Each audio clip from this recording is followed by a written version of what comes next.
రుణమాఫీ అసాధ్యమని సవాళ్లు చేస్తున్నా సాధ్యం చేసి చూపించింది రేవంత్ సర్కార్. చెప్పిన గడువులోగా ఇచ్చిన హామీని నెరవేర్చింది. అధికారంలోకి వచ్చిన 8 నెలల్లోనే కేవలం నెల రోజుల్లోనే 3 విడతలుగా రైతుల్ని రుణ విముక్తుల్ని చేసింది.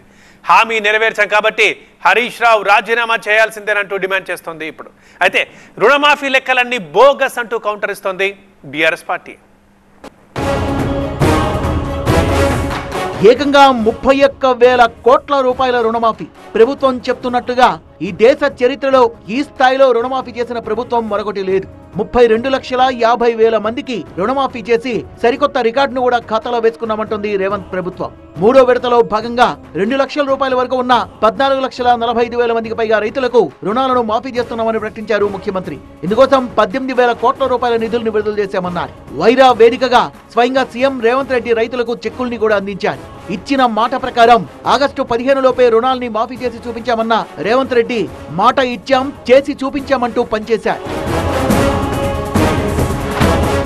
అనుకున్న టార్గెట్ లోపే రుణమాఫీ చేశామన్న సీఎం రేవంత్ రెడ్డి మాజీ మంత్రి హరీష్ రావుపై తీవ్ర స్థాయిలో మండిపడ్డారు.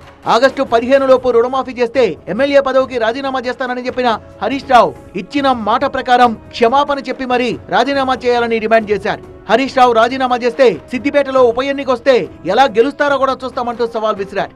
తాటి చెట్టు లెక్క పెరిగితే సరిపోదు, దూలం లెక్క ఉన్నావు, దూడకున్న బుద్ధి కూడా లేదని ఆనాడు హరీష్ రావు సవాలు విసిరిండు. మీరు రైతు రుణమాఫీ చెయ్యండి, నేను సిద్దిపేట ఎమ్మెల్యేకు రాజీనామా చేస్తా, మళ్ళా ఎన్నికల్లో పోటీ చెయ్యనని. ఇవాళ ఈ వైరాగడ్డ మీద నుంచి ఖమ్మం ప్రజల సమక్షంలో హరీష్ రావు నీకు సీము నెత్తురుంటే సిగ్గు లజ్జ ఉంటే రాజీనామా చెయ్యి, నువ్వు కూడా నీ మామలాకనే సిగ్గు లేనోనివైతే ఏట్ల దుంకి సావు అని చెప్పి నేను ఈ సందర్భంగా చెప్పదలుచుకున్నా. కాంగ్రెస్ రుణమాఫీ అంతా బోగస్ అన్న మాజీ మంత్రి కేటీఆర్ చెప్పినట్టుగా రుణమాఫీ చేయకపోవడం వల్లే రాహుల్ గాంధీని పిలిచినా రాలేదని కామెంట్ చేశారు. ఏ దేవుడు కనబడతా దేవుని మీద ఒట్టేసి అవద్దని చెప్పిండు. ఇంకా సిగ్గు లేకుండా పెద్ద పెద్ద ప్రకటనలు పత్రికలలో రుణమాఫీ అయిపోయింది, జరిగిపోయింది. ఒక రైతులకే కాదు, కేంద్రంలో ఉన్న కాంగ్రెస్ వాళ్ళకు కూడా అర్థమైంది. రాహుల్ గాంధీని పోయి అడిగిండు, సార్ మీరు రావాలి రుణమాఫీ అయిపోయిందని. కానీ రాహుల్ గాంధీ సంవత్సరం తెప్పించుకున్నాడట. పాపం అయిందా కాలేదా వీడితోనే ఆయన పొంకనాల పోతిరెడ్డి ముందే అయినా ఆయన అబద్ధాలు చెప్తున్నాడని తెలుసుకుంటే 100% బోగస్ ముచ్చట అయిందని తేలిపోయింది. అందుకే రావాల్సిన రాహుల్ గాంధీ కూడా ఎత్తగొట్టిండు. ఏం ఆడబోతే మళ్ళీ తిడతారు ఏం పాడని చెప్పి రాహుల్ గాంధీ కూడా రాలే, రుణమాఫీ కాలే, రాహుల్ గాంధీ రాలే. రుణమాఫీ బోగస్ అంటూ కామెంట్ చేసిన కేటీఆర్ కు వైరా వేదికగా గట్టి కౌంటర్ ఇచ్చారు సీఎం రేవంత్ రెడ్డి. రుణమాఫీతో పాటు తమ పాలనలో జరిగిన అభివృద్ధి పైన, సంక్షేమం పైన, ఇరిగేషన్ ప్రాజెక్టుల పైన చర్చకు సిద్ధమని సవాల్ చేశారు. మా బట్టి విక్రమార్క గారు ఇవాళ ఒక సవాలు విసిరిండ్రు. 100% మా బట్టి గారి సవాల్తో నేను ఏకీభవిస్తున్నా. వ్యవసాయ రంగమైనా, సాగునీటి ప్రాజెక్టులైనా, లేకపోతే సంక్షేమ పథకాలైనా మా పార్టీ తరఫున బట్టి గారు, ఉత్తమ్ గారు వస్తారు, హరీష్, కేసీఆర్ ఎవడెవడు వస్తాడో, లేకపోతే బావా బామార్తులు బిల్లా రంగాలు వస్తారో, ఏ సెంటర్ అయినా, ఏ చౌరస్తైనా, అమరవీరుల స్తూపమైనా మే సిద్ధం. మీకు సీము నెత్తురుంటే చర్చకు రండి. 10 ఏళ్ల మీ పాలన, 8 నెలల మా ఇందిరమ్మ పాలన మీద చర్చ పెడదాం. గత ప్రభుత్వం కారణంగా రాష్ట్ర ఆర్థిక పరిస్థితి బాగోలేకపోయినా రుణమాఫీని సకాలంలో చేసి చూపించామన్నారు మంత్రి తుమ్మల నాగేశ్వరరావు. ఆగస్టు 15 లోపు 2 లక్షల రూపాయల వరకు రుణమాఫీ చేస్తామని మాటిచ్చాం, ఇచ్చిన మాట ప్రకారం రుణమాఫీ చేశామని చెప్పుకొచ్చారు. భద్రాచలం శ్రీరామచంద్రుడి వద్ద ఒట్టుపెట్టి మరీ 31,000 కోట్ల రూపాయల రుణమాఫీ చేయడం సాహసోపేతమైన నిర్ణయం అన్నారు తుమ్మల. ప్రభుత్వం మాటిస్తే తప్పదు అని చెప్పడానికే ఈరోజు ఈ కార్యక్రమాన్ని నిర్వహించాం. అందుకని 31,000 కోట్లు తప్పకుండా మీ ఖాతాల్లోకి జమ చేసేటటువంటి బాధ్యత మా శాఖ మీద పెట్టారు.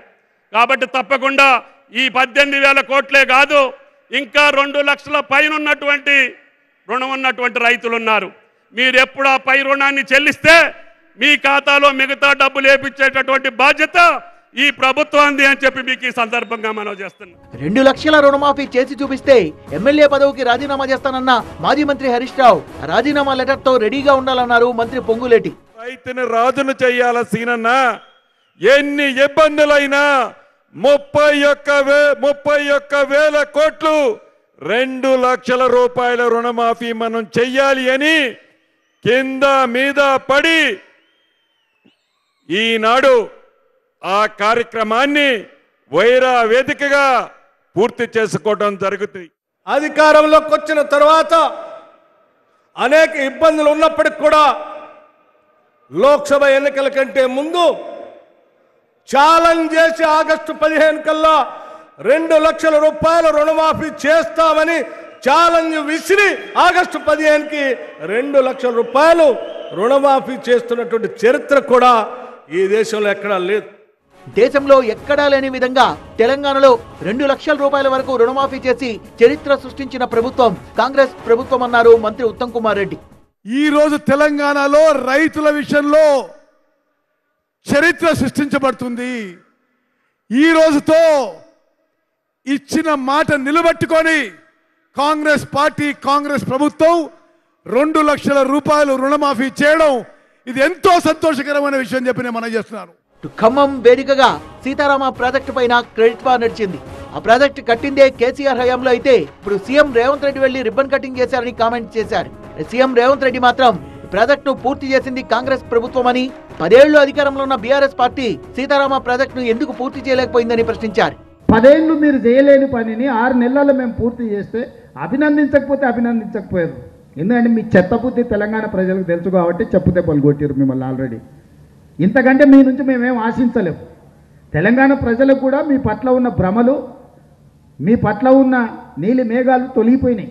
తెలంగాణ ప్రజలు గుర్తించారు కాబట్టి అసెంబ్లీలో 39 ఎమ్మెల్యేలు ఇచ్చిన పార్లమెంట్కి వచ్చే వరకల్లా గుడు 0 ఇచ్చారు.